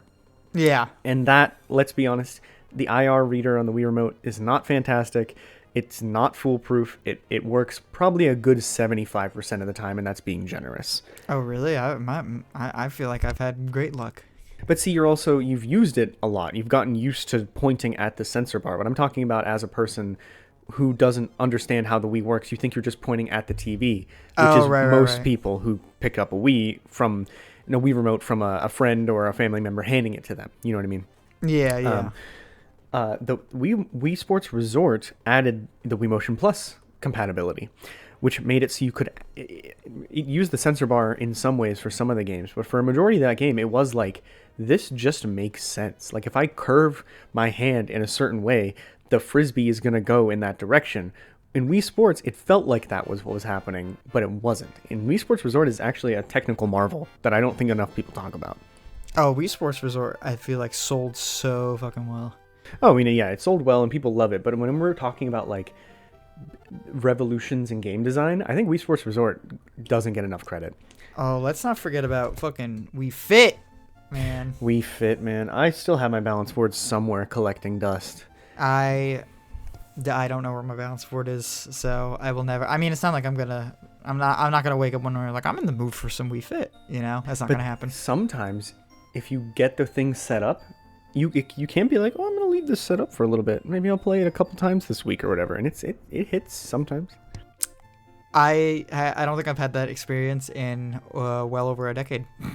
I think I set mine up in like 2017 was the last time I set it up, and it was fun. It was fun for what it was. I even have Wii Fit Plus sealed. I have sealed Wii Fit Plus. How did that even happen? I don't know. We had Wii Fit, and then somebody got Wii Fit Plus. You know what it was? I'm actually not even fucking around. I think my mom might have purchased Wii Fit or Wii Fit Plus under the impression that she was going to use it. And, it's sealed. So she probably actually made a profit because I can get a good return investment on that. There's a lot of copies of Wii Fit Plus out there. but sealed, though. Sealed. But yeah, I think the Wii, it's the little console that could. I think it did a lot for what it actually is, and I love the Wii. Yeah, sorry. You know what else I have sealed too? Sonic and the Secret Rings on Wii. Bad game, but one of the best Sonic songs in the forget what it's called, but it's in Smash Brothers. I think it's just called the Seven Rings, or the My Secret Kingdom? Rings, or whatever. Isn't it like My Kingdom? I don't know. No, but not to the wing. No, I don't know. It's in Smash Brothers Brawl, and I would always pick that song. Or maybe it was in Wii U, but I would always pick that song, and my friends would hate me. What the fuck? I don't know that one. I don't know. Yeah, I actually played that game, and I was a child, so I didn't know any better. But Sonic Unleashed is also on the Wii. That's a good game. Sonic Unleashed is on the Wii. I played Sonic. I actually got until the very last level of Sonic Unleashed. I got into Eggland, and then I was like, this is too difficult for me, and I stopped playing it. And then like that year, somebody gifted me for Christmas, like some family friend gifted me Sonic Unleashed for the 360. And I was like, all right, I'll play through it again, which Sonic Unleashed actually blew me the fuck away, because the beginning cutscene of Sonic Unleashed is crazy. Go watch it at some point. Oh, I remember it. Yeah, it's great. And I was playing through it, and in the 360 version, when you go to a new region, you have to do a quick, like this big, like Star Fox-esque quick time event where Tails has to like shoot down all these like enemies, and I couldn't fucking figure it out for the life of me, and I couldn't get past it, so I just never played it. So I got through like the first area and then stopped playing it because that simply was not in the Wii version. Yeah, I was gonna say, isn't the Wii version like really pared down? I've never played it on anything but the Wii, so that's. I guess so. I didn't know that until I played the 360 version. I don't know what other differences there is because I didn't care. Yeah, I think what the Wii did for gaming is why we have things like the Switch, where when the pandemic hits and everyone buys Animal Crossing, it's not surprising. Obviously, the DS put in some legwork for that as well, but really that quote I talked about earlier, that the Wii made video gaming as ubiquitous as board games and card games. I don't think it's quite there, but I think for like certain circles and certain populations, it's like undeniably bigger. It did a lot of legwork. Yeah, more than, and I know that classic PS1 and 64, and even go back to SNES and games like that. That's what like put gaming in the public consciousness. But I feel like the Wii did more for gaming than any other set family of systems combined did. Yeah. Like how many people know what an Xbox is compared to how many people know what a Wii is? I know that's a crazy question because most people know what an Xbox is, but I genuinely feel like more people would be able to point out, if you showed them two pictures, one's an Xbox One and one's a Wii, or even an Xbox 360 and one's a Wii, and most people would be able to answer that is a Wii, and the other one they might say Xbox and not know which one it is. I do think that Wii just has like, I think old people even know. There's like, yeah, I got that Wii, up in the closet. They have Wiis in nursing homes. Yeah, because it's sick as fuck. When we're older, there's probably gonna be oh man, I don't want to think about that actually. What, there's gonna be a PS5 in the nursing home? That would be crazy. No, realistically, no, they probably won't, because it's not like they have fucking NESs and shit. Yeah, you're right. Not that they're old enough. Even I don't know, maybe in like 20 years, 40 years, some shit like that, when people who grew up with the NES are starting to get like old, 60s, 70s, they're gonna start putting like a NES, SNES, and a nursing home. Damn. I don't know how I'd feel about that. Yeah, I don't know. I think about that sometimes. Like, do you think I'm going to be able to play video games for the rest of my life, or am I just going to get arthritis and blind and not be able to play them anymore? Dude, that would be really sad. So yeah, let's move into. I know you kind of went off a little bit of list earlier, but let's run through like some of our favorite games on the Wii. Some of the ones that I think are worth going back to nowadays, because obviously a lot of these games, a lot of the best games on the Wii have been ported forward or remade or reimagined or whatever, even on the Wii U, but like a lot of Wii games are on Switch, not as many as I think should be. I think the biggest example of a game that you should get a Wii for is any of the Mario Sports games. And I know that they're not that much different from their modern counterparts or their ones on GameCube, but I think playing games like Mario Super Sluggers or Mario Strikers on Wii it has a specific vibe that you only get with the motion controls that you won't get in the other ones, and it's just unique in a way that I think is worth going back to. I actually don't have any of the Mario Sports games on Wii. Have you dabbled?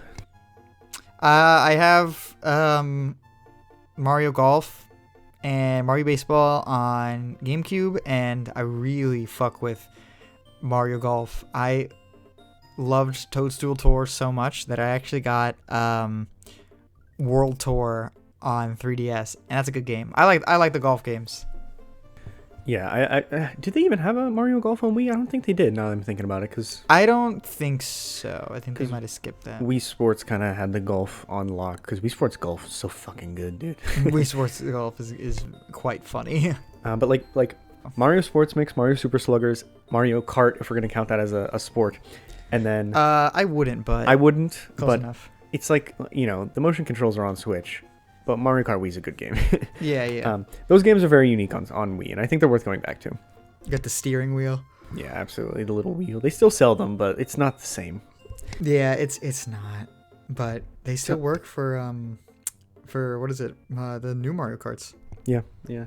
Tell me, let's talk about a game that should be on Switch but isn't. Punch-Out! Punch-Out Wii, that's it. That's all. That's the best example I got. That game should be on Wii yesterday. I mean, on Switch yesterday. And it should be a deluxe version, because they could make hella content for that game.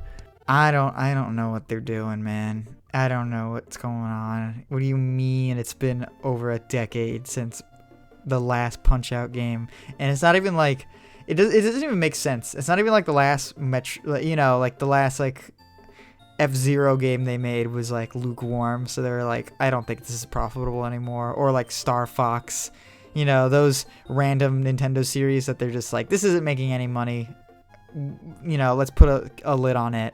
Last Punch-Out game was phenomenal. It's like one of the best games I've ever played in my life. It is so good. And it's just like it's gone. What happened? Like if they just ported the Wii game to Switch and maybe added like a boss rush mode or like a couple new fights, like 3 new fights, that would be enough for me to justify it being a full price game, because it's just that damn good. It is so good. And I still go back to Punch-Out Wii. I like frequently, because it's just like it's one of those games that gets better the more you play it. It's awesome. It's so good. And the fact that Punch-Out as a series, it just like simply the only content we've ever gotten about Punch-Out in the past 10 years is like fan service from Smash or the wayward micro game from WarioWare. Like, what's going on? What happened? Yeah, and at least F-Zero had not F-Zero, at least Star Fox had like Star Fox Zero and Starlink Battle for Atlas for people to be like, some Nintendo exec could probably have been like, I don't think this is it anymore. And it could just be that they're not really passionate about making it right now, and of course, whatever. I think is it Next Level that did Punch-Out, or was it what studio did the Wii one? I don't know. Was it, That's a good question. Was it Retro Studios? Hang on. Punch-Out Wii, because I feel like it's definitely a Western studio that made it, right? I think it's a Canadian studio. Yeah. Next Level Games. Yeah, I was right. So they're Yeah, the ones yeah. that make Luigi's Mansion, the modern Luigi's Mansion games, and I feel like those have been doing well. So they're kind of in their lane. I feel like they won't divert from that anytime soon. But you never know. Never in my fucking life did I think that there would be a better chance to getting a new Luigi's Mansion game than like any other series that Nintendo has. It's actually surprising that Pikmin 4 ever came out. Well, Pikmin is Miyamoto's baby. That's coming down from the top. I didn't know that until recently, so I'm like, what? Let me see. What's another? So, DK Country Returns and Kirby's Epic Yarn are both on 3DS. Yeah. But I do think you lose something by playing those versions because I prefer the 3DS version of Donkey Kong Country Returns. Didn't they add stuff to the 3DS version?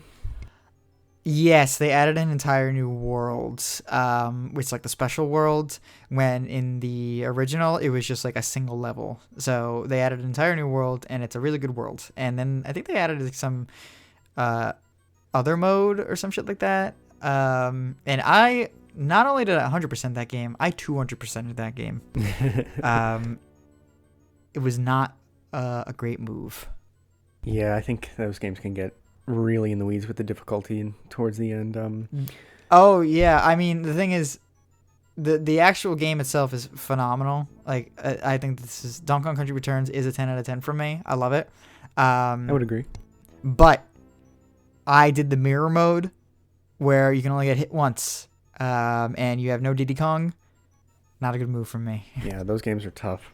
And not only did I do the mirror mode, but I got all the letters and I got all the puzzle pieces, and oh man. Yep. So just don't do that. Just play the game normally. The reason I say that you lose something though is because I feel like for both those games, the co-op is like it's its own thing in a very important way where you play. I just recently played Kirby's Epic Yarn. That game is a completely different experience co-op because of how you can solve the puzzles. And then DK Country Returns, like having someone else playing as Diddy Kong, it like literally the whole level becomes so much more challenging. But you also unlock the ability to tackle enemies and certain platforming puzzles in completely unique ways that you wouldn't in single player. And I believe I'm talking out of my ass here, but I believe the multiplayer mode is in the 3DS versions of those games. It is, yeah. But like, it's not the same to not have it up on the TV, both on your Wii remotes. You're both sitting there on your 3DSs hunched over. Like it should, it's not the same. Yeah, it isn't. It isn't. I'll even admit it. I only played the multiplayer for Donkey Kong Country Returns like once. Well, because what it is like you don't get the jetpack as Donkey Kong unless I believe the player 2 can hop on your back and then you get access to it. Yeah. But if you're doing it a multiplayer, you both have to be on your A game to get through some of these challenging levels, and that changes up the way you play the game in a very substantial way. You know, the first time I played Donkey Kong Country Returns was at Comic-Con, like the year it came out.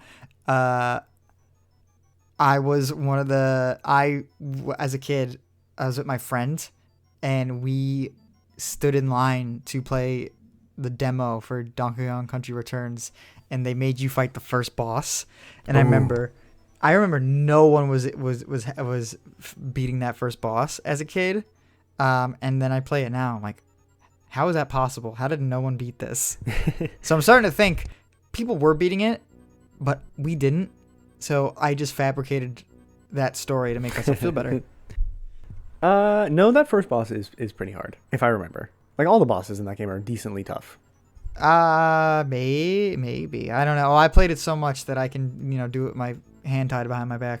So I was playing Tropical Freeze. I was trying Tropical Freeze a little bit recently, and I forgot just how challenging the actual game mechanics of the DK Country Returns series is. Tropical Freeze is another good one, but neither of them come close in terms of difficulty to the original trilogy. There's some shit in the original trilogy that I'm just like, what the fuck were they thinking? I never even got through the first one as a kid. I couldn't do it. Oh, it's good. Last year, I went through a journey of 100%ing all 5 games. Quite worth it. It was a great time.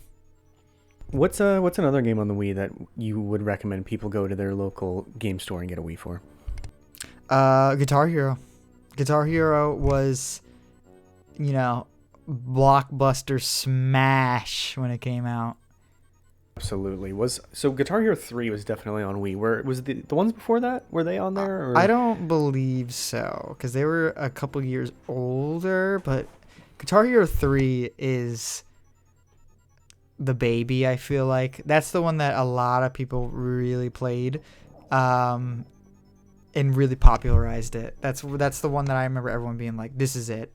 Well, so it's also especially good on the Wii because if I'm not mistaken, the Wii version, well, I guess the 360 version might have been out around then, but the Wii version would have been the only one that had wireless controllers.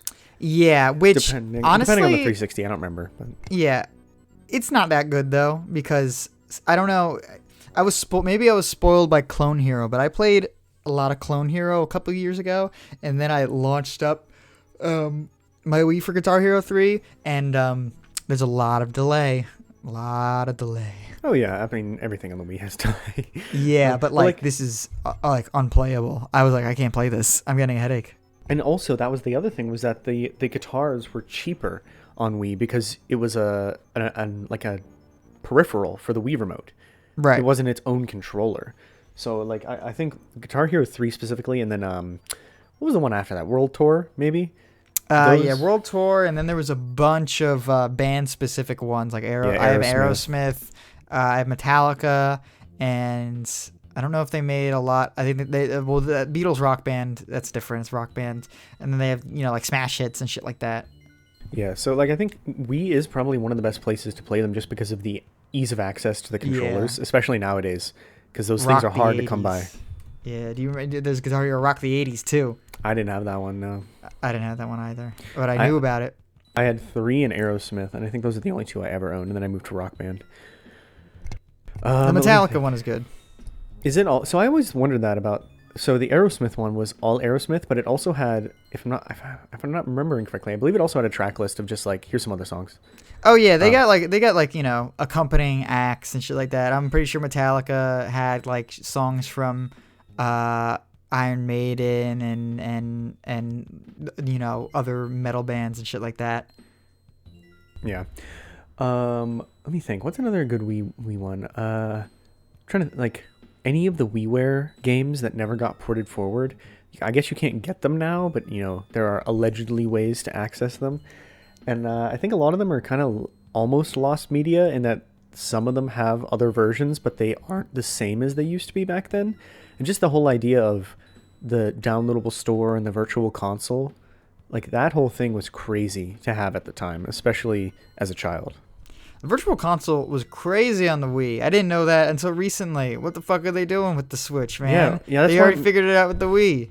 Whenever they announced that they were doing the Switch Online games the way that they were, I was like, we're really okay with this? I mean, the Wii had every console that Nintendo ever had before the Wii, plus other consoles on the virtual console with almost the entire library available for download for like $10. What changed? I mean, though I know the Wii is like dirt easy to like mod and homebrew and stuff like that, so maybe it's just like the easiest console to develop for. Maybe that's just how it is. I think Nintendo was smart in that they knew that the hardware of the Wii wasn't spectacular compared to the GameCube, so they just made really advanced and really intuitive emulator tools built in. So that why what were you saying? Sorry. Well, I was saying that way other companies would be more encouraged to license their games out to them. Like any of the old Square Enix games that are on the virtual console would never be on the Switch eShop. You know what I mean? Yeah, that's why the Wii U bombed so badly, is because developers were like, I'm not even gonna fuck with that. I'm not gonna. I have to use the gamepad. No, so many developers just skipped on the Wii U. Yeah, and there's a lot of reasons that the Wii U was set up to fail. But I quite like the Wii U. I think it gets a bad rap, but it is no sequel to the Wii, let's be honest. No, it is certainly not. And we gotta talk about, I know we're talking about video games. We talk about video games all the time. Let's just talk about some of the Wii channels. Dude, we vote, bro. Check me out channel. Check me out. News I don't channel? remember the rest. Okay, so the news channel it was a web scrubber that got headlines from certain news outlets, and there's this project called Reconnect 24, which is basically like a back end. Remember Nintendo Wi-Fi connection, or what was it? It was like they had like this branding of this back end server that all Nintendo products would use, and this is like a homebrew version of that. So it brings all of those old channels back to life. So they can add new everybody votes channel votes. They can add new access to people's creations on the Check Me Out channel, but it also restarted the news channel, and I saw a picture of someone who pulled a headline and picture of Trump's mugshot from the news channel on the Wii, and it was so funny.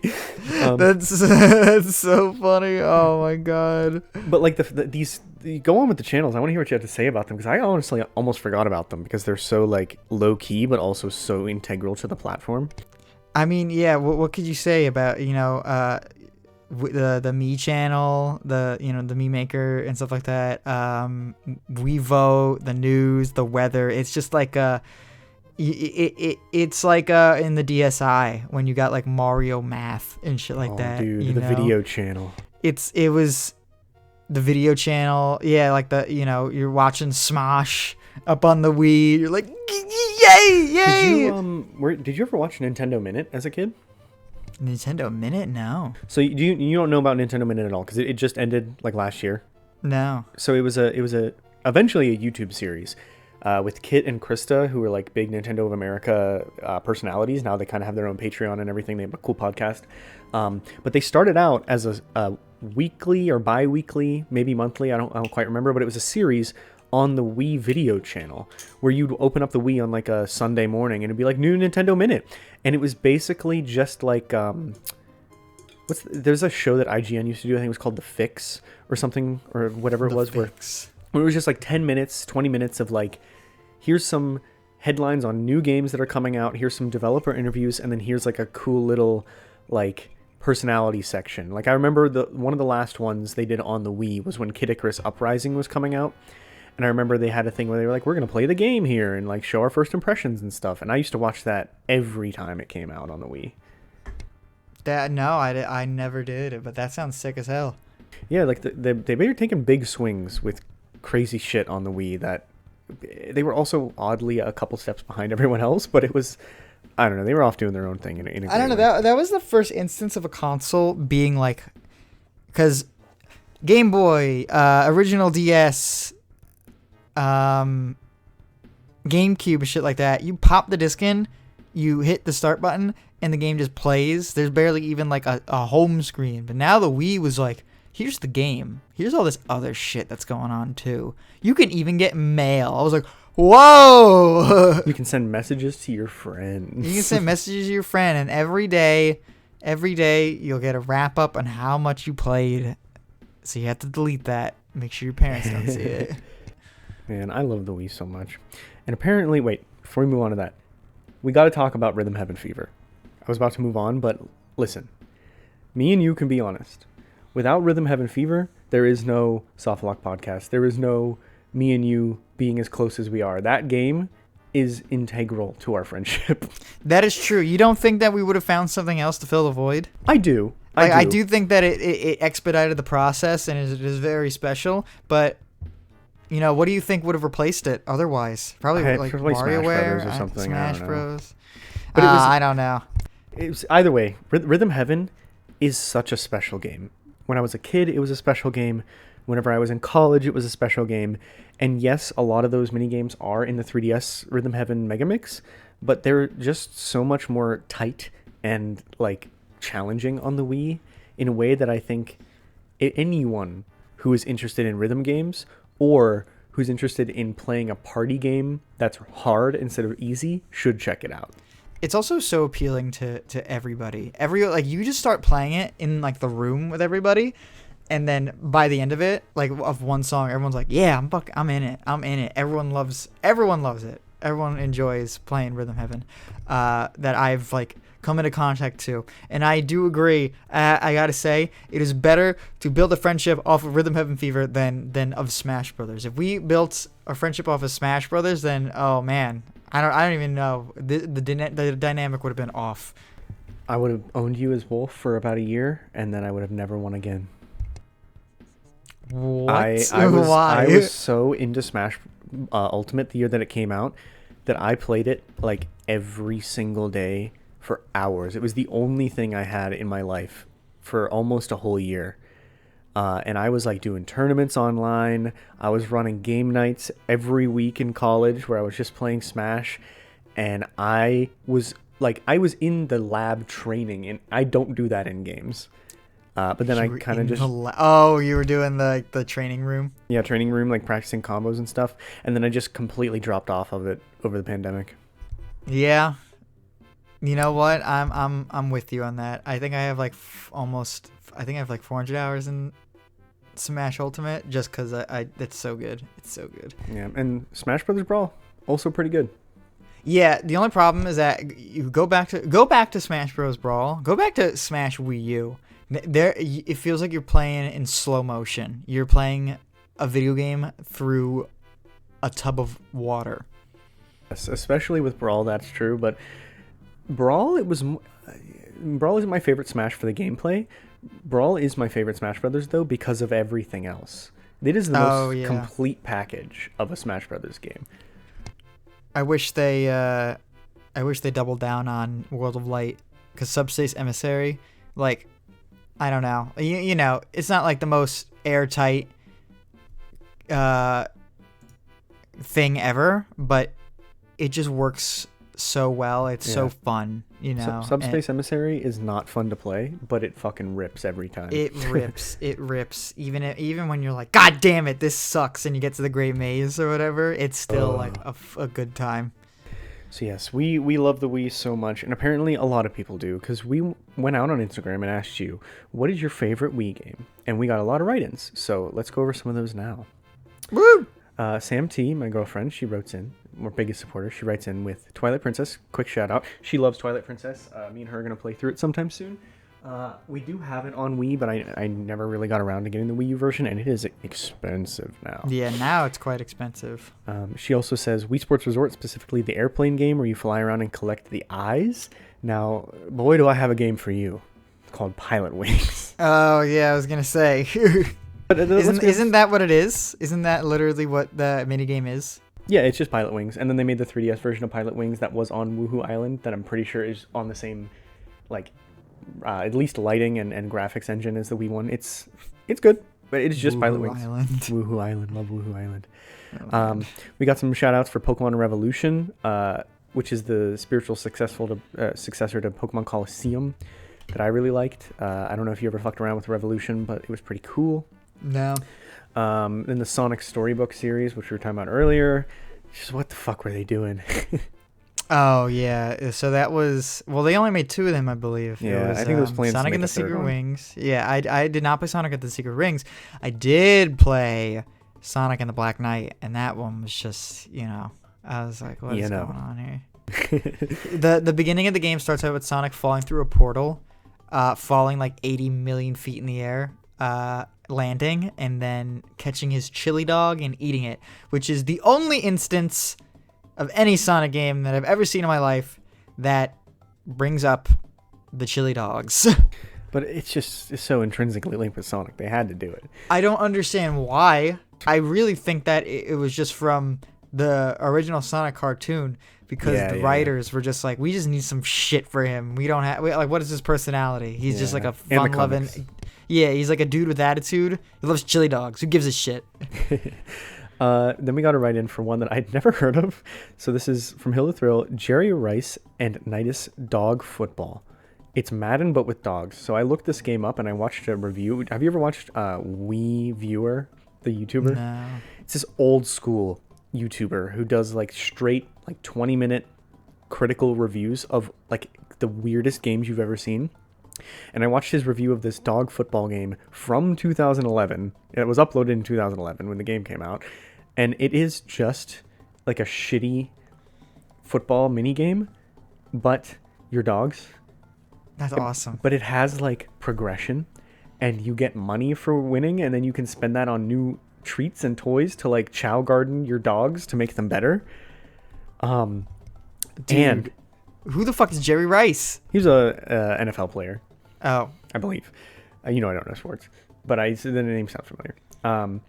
Then you can get a touchdown for like 20 points because the courses are not just like a football field. It's like a park or like a backyard, and there's obstacles along the way. And if you get the ball and while you're running the ball, you do an obstacle course, you can get more points whenever you score. And that's a great idea for a football game that I'm surprised no one else has ever done. that kind of sounds like, this kind of sounds like it rips though. It looks terrible, but the ideas are there. I bet. The idea. Yeah, the spirit is involved. This kind of reminds me of that weird game you sent me on the Game Boy. It was like Tiny Dog Studio or something. Tiny Dog Studio. I forget. Was that what it's called? I forget what it's called. But it's like the meme images of dogs with the big ass heads. Yeah, I thought it was fake. I thought it was fake, and I thought it was like this fake Game Boy Advance game that was like trying to kind of like meme off of those like pictures that people take of their dogs and shit like that, because like I feel like that's such like a modern concept, but no, it's fucking real. I've been meaning to play through that ever since I discovered it. It looks so stupid. I wanted to. I think the long play is like 20 minutes. It's on Switch, you said? No, I want it on Switch. Oh, you want it on Switch? Because I want to like pop that up on the TV and just kind of like sit there when I'm drunk one night and go through all the dog quotes. And your parents walk in, they're like, Jake, you winning? Yeah, I got the schnauzer. Then we have friend of the show, Nolan Kelly, writes in. First off, he shouts out Wiisports because everyone loves Wiisports. But then we also put up the Wii Shop Wednesday update day video on our Instagram, and he pointed out that it's Matt Johnson is in that video, who is the guy in the Dirties, and I never put two and two together on that until he said that. Yeah, which one of was it you or when we watched the Dirties? Who pointed out that they liked Nirvana the band the show? Was it Nolan? It couldn't have been me because I like Nirvana the band the show, but I did not know. I didn't like put two and two together until yesterday. So it must have been him. Yeah, it's Matt. It's Matt Johnson. I didn't know that either. I was like, what the hell's going on here? Why is Matt when you posted that on the Instagram, I saw Matt Johnson and I was like, what's going on? What? Did I post this? And then I realized what it was. I was like, oh right, he does that show. And then I didn't realize that show was as popular as it was. But I mean, I pretty much only discovered it because of the Wii Shop Wednesday thing. But yeah, but I did feel see like it before. I feel like that's most people, because I look up Nirvana the band the show and update day is the top result with like 4 million views. It's just so good. Yeah. Man, I love Matt Johnson. He's like such a something about his acting is so engrossing. Esoteric. It really is. It's magical. Like I just want to see him try to figure things out in real time. And then our final write-in is from Caius Punk, writes in with Mario Party 8 and Guitar Hero 3 Legends of Rock. They're classic fun games. I have fond memories of playing them with my brother and cousins. And yeah, I mean, what more can you say about Wii? It's the party game machine, but it's also the I love using motion controls machine. Yeah. All those music-based ones, like especially, just get the family together. Even if you got the worst family dynamic in the universe, as soon as you pump up the Wii and you got like a party game going with some good music, some people are going to be like, oh, I want to play. Yeah, or like you put on Seen It, and then all the old heads in the room are like, oh, I know this. And then the kids are like, hey, it's SpongeBob. Yeah, this is SpongeBob. Yeah. I forgot that they made Seen It for Wii. I think they played Drake and Josh Seen It a couple of years ago. That exists? That's awesome. I think so. Okay, yeah. You don't know Jack was on Wii.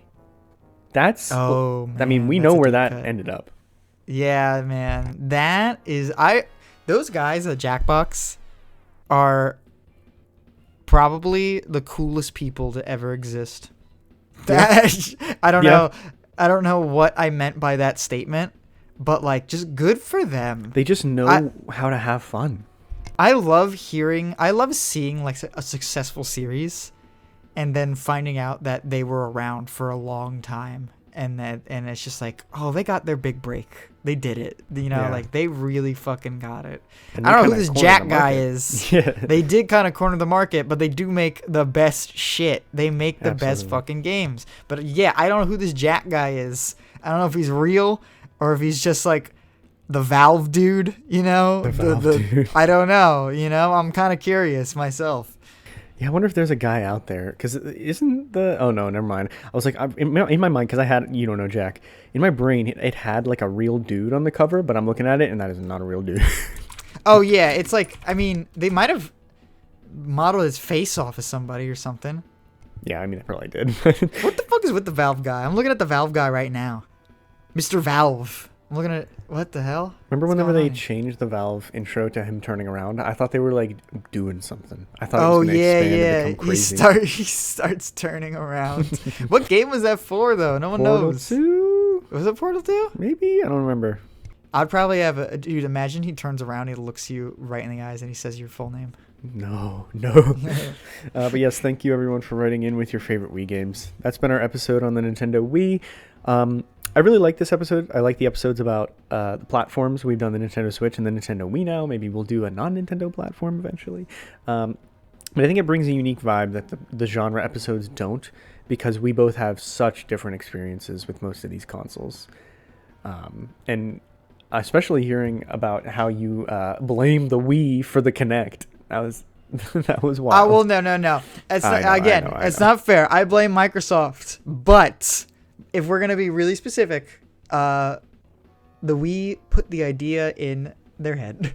It's true. I know. I'm just fucking with you. But yeah, Yeah. I love this episode. I love the show. And you should love the show as well. So give us a follow. Hit us up on Instagram. And yeah, we'll be back in a couple of weeks for an episode on deep cut games that are super specific. I'll have to come up with a better name for that. It should go up around the beginning of December based on how things are working out here. And then also, please, if you're on YouTube, if you're on Spotify, or if you're listening or watching somewhere and want to go over to our Instagram and just DM us, we would love to know what you would like to see from us. The podcast is old by this point. We're going on a couple months here. We're going to be doing it for over a year. So, we don't want to get into a rut. We want to provide content that you actually want to listen to. So obviously, anytime you have anything for us, please, we would love the feedback. And then finally, I wrote this in the thingy, and I wanted to just shout out that Jonathan on the GG app is going off. What did you pass your 100th review recently, right? I did a couple weeks ago. I did 100 reviews, and you know, I write the full, like I can write it like a full thing. I talk about as much as I can. It's just for me, really. Like, you know, you can hop on my GG app and like look at what I thought about it, but it's like literally just personal notes, and they're more closer to not word vomit, but just kind of like going off on what I think, and criticizing and praising what I think instead of like something you would see published on a publication website or something like that. Like, it's just personal to me. But I do try to make them like full reviews and stuff like that. And I just passed 100 a couple weeks ago, and I posted a couple yesterday, and I think I'm at 107 right now.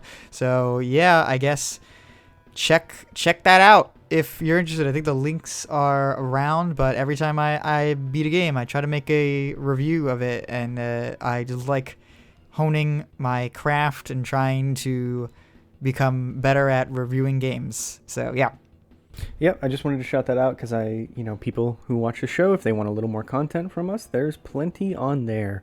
So that's down in the description. Make sure you follow us on socials. And yeah, that's going to be it for this episode. Anything for the people before we head off? We watch that video of the gorilla eating the apple and look into her eyes. I think it's a female, and tell me that it does not look like that gorilla is about to start like speaking to you in full unbroken English. Full English, and offer you the apple. Just look at that, like look at any video of a gorilla eating something and tell me that it doesn't look like it can start speaking to you if it wanted to. I hope it doesn't. One day they might. I hope not. They're made into Planet of the Apes. All right, well, until next time, we will see ya.